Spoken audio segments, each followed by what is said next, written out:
Now here's the thing, video games need to be designed to grab the player's attention from the get-go. If you're willing to invest 20 or 30 hours on killing aliens or collecting hundreds of artifacts, it is crucial that the game sucks you in immediately. But you know what, if we're being honest, these 10 games here, they probably could have done with a bit of chopping at the beginning, just so we could get straight into the action. So let's take a look at them. As I'm Jules, this is WhatCulture.com, and these are 10 video games that probably should have started 10 minutes later.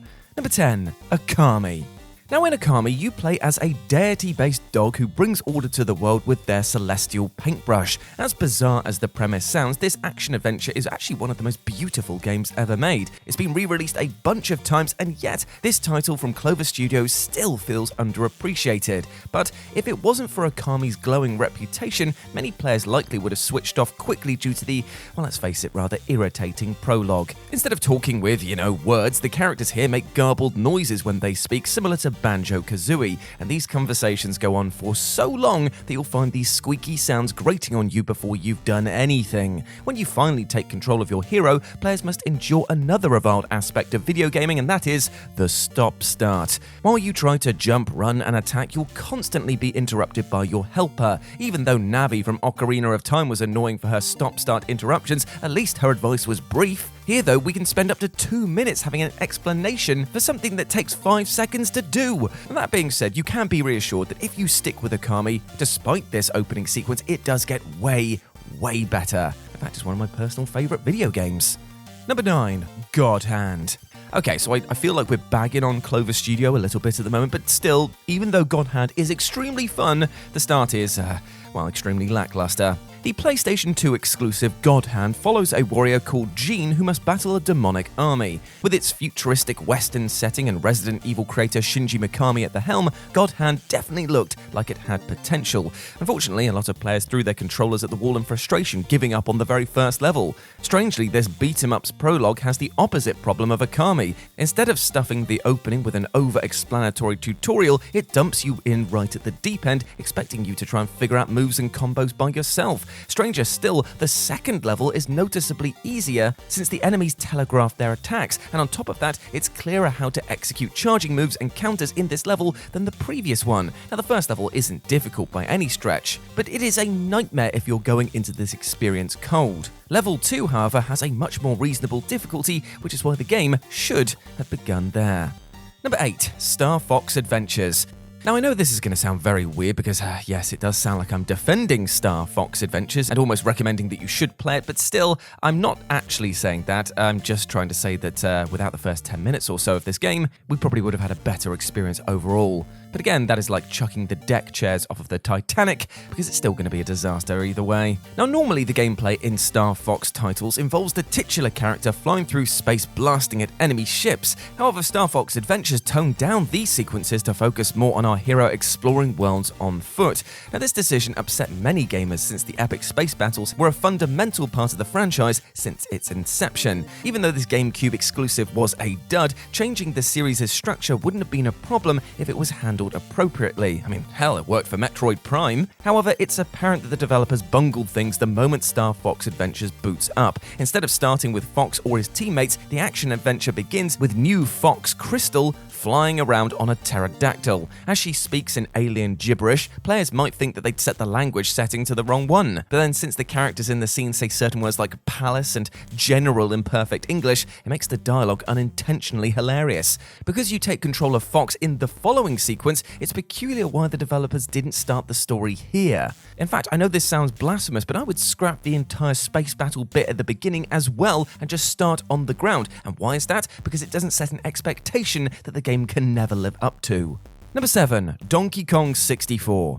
Okay, so Donkey Kong 64 has 3,821 collectibles, meaning it has more things to collect than any game in history, because there are so many bananas. Crowns, instruments, blueprints, keys, fairies, medals, and weapons to nab, you might want to jump into this game as quickly as possible, right? Well, unfortunately, Donkey Kong's grandfather Cranky stops you dead at the very beginning, ordering you to take part in his little tutorial before venturing outside. Although unskippable how-to-play guides can be irritating, they are necessary to help the player get the hang of things if they have more complex mechanics. However, Cranky's tutorial is so easy, it's actually insulting as to why it was kept in. For his enemy's, air quotes, test, you need to pick up barrels, throw grenades, and swing on vines. The mechanics for each of these techniques are so simple, the player could have figured them out for themselves with little explanation. I mean, for comparison, Super Mario 64 dumps the Italian former plumber outside Princess Peach's castle and just expects the player to work out the controls for themselves, and it is a much better experience for it. Number 6. Kingdom Hearts 2. Now, gamers likely were very confused when they started Kingdom Hearts 2, since the first level has you taking control of Roxas, a new character with seemingly no connection to the previous game. Now, it's common knowledge that Kingdom Hearts was developed by Square Enix, who are best known for making Final Fantasy. Since the FF games aren't usually connected, one just might assume that Kingdom Hearts 2 is doing something similar, having no ties to its predecessor. But no, immediately after this section, you take control of Sora, who serves as the main protagonist just like the previous game. And upon completing the first level, you also discover that Roxas isn't real, making his section feel all the more pointless. Now, you could forgive this decision if Roxas was a compelling character, or you got to do some cool stuff in the opening, but no, that is not the case. The prologue feels so unrelated to the rest of the story, it is baffling why it was included. Also, I know why it was included, because it was a tie into a separate game that was for a handheld device. I know all of that. But still, playing through this, it was bollocks. It was just bollocks. Number 5, Driver. I mean, just this tutorial, man. I still have nightmares. I've beaten this game. I don't want to go back to it because I just think of that dingy garage. I just think of doing the handbrake turn. I just think of doing the 360, the slalom. I just don't like it. And why is that? Because it is vague. And young me just spend a lot of time trying to get through this. I've actually got a script here in front of me explaining this in much more detail, but I don't want to do it anymore. I'm finally ready to move on. Number 4, Heavy Rain. Heavy Rain is an interactive drama game which follows 4 characters connected to a murderer called the Origami Killer. The decisions you make have a major impact on how the storylines branch out, which characters live, and how the story concludes. And QuickTime elements were nothing new during Heavy Rain's release, but the game definitely stood out since the majority of the gameplay focused on this mechanic. However, one can argue that Heavy Rain focused too much on these QuickTime events, because the game begins with Ethan getting ready before going out shopping with his family. Now, the actions you perform here seem rudimentary, but they do prepare the player for later tasks in the game. For example, the shaving sequence teaches you to keep your hands straight, since you'll need surgical precision to perform certain missions later on. However, most actions in this sequence require the player just to press a single button, and because the game tells you what to press to open a closet, pick up a box, or call a person's name, it feels like the developers are under the patronizing belief that you couldn't just figure this out for yourself. Heavy Rain would have benefited so much without this sequence in, since it's way too slow and way too simple. Number 3, Knights of the Old Republic 2. Because Knights of the Old Republic was universally praised, the hype was felt throughout the galaxy for its sequel. Sadly, KOTOR 2 The Sith Lord begins in the most unimaginative way possible, a dungeon crawl. With no one to interact with, your character moves from one room to another, mindlessly button mashing at generic enemies. And it doesn't help that the setting is rather drab and the level focuses on a mystery that isn't actually particularly engaging. Now, this issue could have been avoided if the prologue followed the same setup as its predecessor. The first KOTOR's intro is evenly divided with cutscenes, battles, explorations, and discussions. If there was too much fighting, it would have felt repetitive. If the cutscenes went on for too long, the player would have just switched off. But because LucasArts balanced each of these sections, this opening worked perfectly. So why didn't its sequel follow the same formula? It may not be creative to copy the format of the original's prologue, but it would have been way better than what we got. Fortunately, this sequence is not reflective of the whole game, since KOTOR definitely picks up after this section, and in many ways is far superior to the original. Number 2, Skyrim. Upon its release, Skyrim was hailed as a masterpiece, as well as being the standout of the franchise that was already of an extremely high caliber. But over the years, players have chipped away at Bethesda's magnum opus by, well, chipping away at its flaws. Although most of Skyrim's issues are minor, one that keeps getting brought up by the fanbase is the opening. When the game begins, you and several others are being transported into a village in order to be executed. Just as the executioner is about to decapitate you, though, a dragon attacks the area, allowing you to escape. When you phrase the prologue like that, it does seem pretty exciting. However, it becomes tedious for people who replay Skyrim over and over. For the first 10 minutes, you can't skip anything and you can't even affect the dialogue. You can gaze around, but there's nothing particularly interesting to look at. Even though your companions occasionally chat to you, there are sudden lulls in the conversation where you just awkwardly wait for something to happen. In fact, PC owners were so annoyed by Skyrim's introduction, it inspired a mod called Alternate Start Live Another Life, allowing players just to bypass this entirely. And number 1, Drake of the 99 Dragons. Again, this is a game where I'm not even saying that skipping the first 10 minutes will save it because, oh boy, what a raging tire fire, but I would say at least it makes the experience shorter, which is better.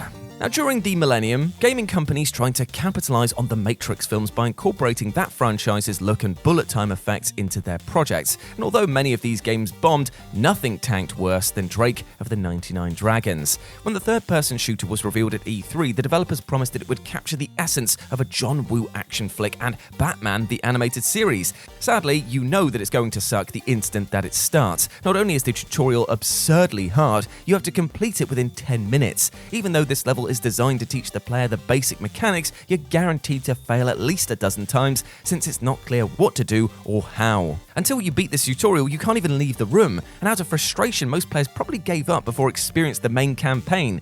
I mean, like I said before, the main campaign is just as terrible, but at least you get to explore the world, so it would have been better than this shoddy tutorial that should have been skipped entirely.